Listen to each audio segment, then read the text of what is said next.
Buenas noches, mi nombre es Yesenia Retamoso, pertenezco al grupo número 5 de legislación laboral, cuyo tutor es el doctor Adalberto Altamar. Pertenecen a este grupo Mayulis Marimón, Wences Parodi, Isabel Huelva, Margaret Domenú.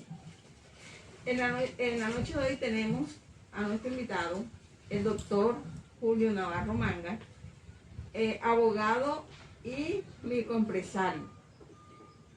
Hoy vamos a hablar sobre lo que es el contrato laboral. Según el artículo 1495 del Código Civil, se conoce como el acto voluntario de una persona de adquirir una obligación para con otra persona. Bien puede hacer una cosa o dar una cosa. Vale mencionar que el contrato puede implicar a dos o más personas que quieren una obligación. Los tipos de contrato pueden ser unilateral o bilateral. También tenemos que el contrato puede ser verbal o escrito o por escrito. También que tenemos muchos tipos de contrato indefinido, a término fijo, contrato de obra, contrato de trabajo ocasional. Doctor Navarro, ¿usted nos podría explicar, por favor, qué podría definirnos usted de cada tipo de contrato? Bueno, buenas noches. Como ya se dijo, mi nombre es Julio Navarro Manga. Soy pequeño empresario. Nos dedicamos a la venta y distribución de combustible minorista. Bueno, gracias por la invitación. Como ya se dijo, soy abogado. Los tipos de contratos tenemos en nuestra legislación un contrato que es el contrato indefinido, contrato laboral indefinido. La característica de esta clase de contrato, como su nombre lo indica, es que se vinculan a los trabajadores, a las empresas en este caso, sin colocar fecha de término de los contratos. También encontramos el contrato a término fijo. A diferencia del anterior, estos contratos se pactan por un tiempo estipulado, por un año, por 2 años, por 3 años, etc. Y también encontramos el contrato ocasional. A diferencia de ambos, del indefinido, contrato indefinido y contrato término fijo, estos son contratos que se caracterizan por ser de corta duración. Contratos que pueden ser, según nuestra legislación, hasta por 30 días. Gracias, doctor Navarro. También se habla mucho también de que los contratos, también existen contratos que ameritan cuando dan su terminación a unas prestaciones sociales, a una remuneración. ¿Cuándo se dan esa clase de prestaciones sociales? Bueno, nuestra legislación colombiana en asuntos laborales establece que cualquiera sea la duración de los contratos, estos se le debe cancelar a los trabajadores sus prestaciones sociales. Si es inferior a un año, pues proporcionar al tiempo de trabajo del trabajador, tiempo de servicio que le haya prestado a la empresa en este caso. En todo caso, esas prestaciones sociales, unas se deben, como cosa general en la legislación, se deben pagar una vez termine la relación laboral del trabajador, cuando son los contratos a término fijo o de corta duración, o por años cuando son a término indefinido. Ok, doctor Navarro. También podremos hablar de cuáles son los elementos del contrato. Se habla de que los elementos del contrato son el trabajador, que es la persona que presta el servicio, y está el empleador, que es la persona que contrata al empleado, al trabajador. Y también se puede decir que hay una actividad personal que es donde se compromete el empleado a ejercer una actividad y que va a tener una remuneración y que también va a tener una subordinación. Del contrato de trabajo nace una relación jurídica, que es lo que estaríamos hablando, de que cuando se dice que se hace un contrato que puede ser verbal o escrito y ya se está comprometiendo a hacer una actividad. Entonces, doctor Navarro, ¿usted qué nos podría explicar de la estabilidad laboral? Bueno, ahorita estaban hablando de los elementos esenciales del contrato, ¿verdad? Entonces, tenemos la parte esencial del contrato es el empleador y el trabajador. Y también tenemos el factor de subordinación. Pero ¿qué es entonces? Ya sabemos que el empleador es la persona que solicita el servicio a una persona natural y que está obligado, por ende, por esa prestación de servicio que le hacen, pagar una remuneración por él. En el otro extremo, pues encontramos al empleado, al trabajador, que es la persona que presta sus servicios personales y es la persona que también recibe entonces el pago de su empleador. Tenemos un elemento que también ha mencionado usted, que es el elemento de la subordinación. La subordinación es una relación jurídica que existe entre trabajador y empleador, que es la subordinación, la dependencia que tiene este servidor, este trabajador, para con su empleador de prestar personalmente los servicios para el cual fue contratado. ¿Usted qué nos podría ampliar sobre la estabilidad laboral del empleado? Ya que está contemplada en la Constitución Nacional y en el Código Sustantivo del Trabajo? Efectivamente, la estabilidad laboral es un tema que está contemplado en nuestra Constitución Nacional, en su artículo 53, ¿verdad? Allí la constituyente insertó todo lo que el Estado colombiano, a través de su legislación, debe propender para la protección del trabajador en Colombia. En ese sentido, pues, tenemos unas situaciones puntuales que se deben verificar con relación a los trabajadores. Por ejemplo, aquellos trabajadores que están vinculados, como decíamos ahorita, mediante contratos a término indefinido, para su separación, para su terminación de ese contrato, el empleador debe acudir a una de las justas causas que contempla nuestra legislación laboral para su despido, ya que de esa forma se evita que los empleadores abusen de su posición dominante frente a los trabajadores cuando quiera que estos quieran despedirlos, ¿verdad? También encontramos, por ejemplo, los contratos a término fijo, que ya habíamos hablado de ellos anteriormente. Por decir algún ejemplo, un contrato establecido a un término de un año, no se puede concebir que se le dé por terminado ese contrato a un trabajador a los 3-4 meses de haber iniciado sin que exista una justa causa. Cuando se presentan estas situaciones de que al trabajador se le da por terminado el contrato antes de que se culmine el tiempo que se le ha estipulado, debe ser indemnizado. Nuestra legislación colombiana en asuntos laborales obliga que como indemnización, a título de indemnización, el empleador debe pagarle a ese trabajador el valor del saldo en tiempo que le falte por cumplir a ese contrato por parte de ese trabajador.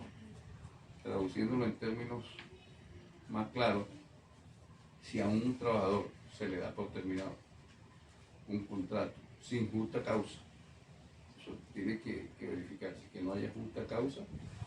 Entonces, si le faltará 4 meses para terminar ese contrato, se le debe pagar a ese trabajador el salario equivalente a los 4 meses, ¿verdad? En cuanto a los contratos a término de corta duración, como son los contratos también por obra o por destajo, como dice el código, si se le contrata a un trabajador para que termine una obra, debe respetarse ese tiempo de ejecución de obra. ¿Cuándo se termina el contrato de ejecución de obra? Cuando la obra termina. Si no, si se le da por terminado antes de que se ejecute esa obra sin justa causa también, entonces debe pagar el empleador una indemnización. Tenemos las situaciones típicas de la estabilidad laboral se dan primordialmente, y en eso han ido avanzando las leyes, en la protección a las mujeres en estado de gestación, en estado de embarazo. Una mujer cuando está en estado de embarazo, la norma impide que el empleador la despida, le dé por terminado ese contrato. Hemos sabido en nuestro ejercicio del derecho que cuando una mujer entra en estado de embarazo, de gravidez, debe aportar, anunciar, informar a su empleador del estado de gravidez, aportando pruebas, ¿verdad?, a través de exámenes médicos del estado en que se encuentra la mujer en esa situación, estado de embarazo. A partir de ese momento, entonces, y una vez enterado el empleador, se le imposibilita, se le impide que se le dé a una mujer por terminado un contrato, porque la jurisprudencia, y especialmente la Corte Constitucional en reiteradas sentencias, creo que es la C-531 de la Corte Constitucional, ha manifestado que los despidos de una mujer embarazada, ¿verdad?, se tendrá ese despido por causa de su embarazo. Y entonces ese despido se tendrá por no surtido. Luego entonces tendría entonces que ordenar el reintegro de las mujeres así separadas. ¿Por qué eso la Corte le ha protegido eso a las mujeres? Uno, por su condición de inferioridad frente a los demás trabajadores. Dos, la protección al feto, al ciudadano, bueno, no al ciudadano, sino al por nacer. Y por la incapacidad que tienen las mujeres una vez el parto, que es el periodo de lactancia. Otra figura típica de la estabilidad laboral son las personas que en el desarrollo del contrato de trabajo sufren algún tipo o algún accidente que les disminuye la capacidad laboral, ¿verdad? Sufrieron alguna lesión. Entonces, estas personas, el trabajador debe garantizarle su permanencia, su vigencia del contrato y además los pagos de prestaciones sociales para que el trabajador se recupere.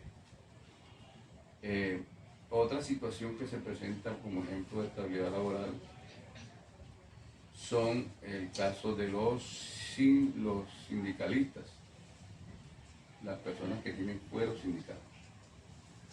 A estas personas no se les puede dar por terminado el contrato por parte del trabajador de manera directa, incluso si existiera justa causa para despedirlo o darle por terminado el contrato. La figura que se utiliza en esos casos es una solicitud que se debe elevar ante el Ministerio de Trabajo o ante sus filiales, ante su dependencia en cada ciudad, para, demostrado la justa causa, el ministerio autorice, si así lo considera, el despido de ese trabajador o fuero sindical, a quien previamente a la terminación del contrato se le debe levantar el fuero. Bueno, doctor Navarro, también en esta época, en la cobertura del COVID-19, muchas empresas debieron cerrar y muchas empresas se reinventaron con el teletrabajo, hicieron unas licencias parciales, dieron vacaciones, pero muchas empresas en concreto cerraron. Y pues el desempleo también aumentó y también en el sentido del COVID-19, esas empresas que tuvieron que despedir a esos empleados, doctor Navarro, ¿cuál sería o cómo sería el acuerdo con sus empleados? ¿O tuvieron que indemnizarlos según la ley? ¿No hay una ley que los proteja? Como empresa, ¿cómo sería para proteger desemplear, a esos empleados que están en esta situación? Sí. Bueno, el tema del COVID es una situación novedosa que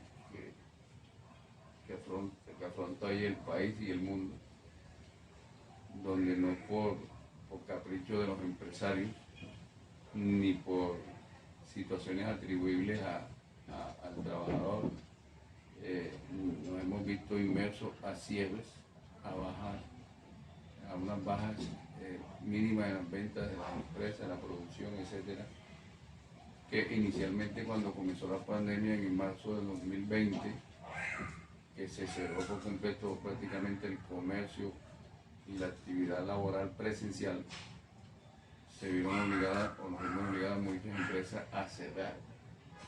En el caso de la empresa nuestra, que es una distribuidora de combustible al por menor, si bien es cierto, el gobierno nacional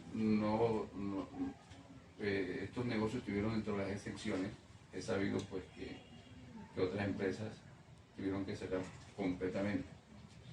Que al inicio, las empresas que tenían algunos recursos de caja pusieron de esos dineros para sostener por algún tiempo a sus trabajadores, pensando en que la pandemia iba a ser un tema de corta duración, pero no fue así, se extendió por más de un año y se vieron abocados, uno, a despedir, primero pues lo que tú decías, a dar licencias para que ellos acudieran a sus ahorros y cesantías, etcétera. El gobierno nacional autorizó el retiro de esas cesantías, dieron vacaciones, pagaron vacaciones de personas incluso que las tenían ahí acumuladas. Pues como no estaban trabajando, lo que hicieron las empresas buscó una estrategia de descargar los compromisos y que las personas trabajadoras con su familia minimizar el impacto de la falta pues de labor. Pero ¿qué pasa con esas personas que los despidieron? Entonces se podría hacer un proceso, algunos, de conciliatorio con esas empresas para tratar de llegar a algunos acuerdos en cuanto a los derechos discutibles, porque es que la Constitución, ahorita citamos el artículo 53, establece que trabajadores y empleadores pueden conciliar en asuntos que sean susceptibles de litigio, de discusión, no así por ejemplo con prestaciones sociales, pero el tema de las indemnizaciones, eso sí pudiera pues entre trabajador y empleador llegar a unos acuerdos y zanjar, evitar acudir a la jurisdicción, a los jueces para dirimir estas controversias. Gracias a Dios pues ya estamos en la reactivación económica, incluso esas empresas, las que no quebraron, están llamando nuevamente a sus empleados y esperamos que las cosas se normalicen. Bueno, doctor Navarro, muchas gracias por todas sus declaraciones y por sus grandes aportes a estos temas tan importantes, y le damos las gracias por acompañarnos y seguirnos ilustrando en este tema de la legislación laboral. Agradecidos también con nuestro tutor y a la Universidad 1 Minuto. Muy amable, gracias a ustedes.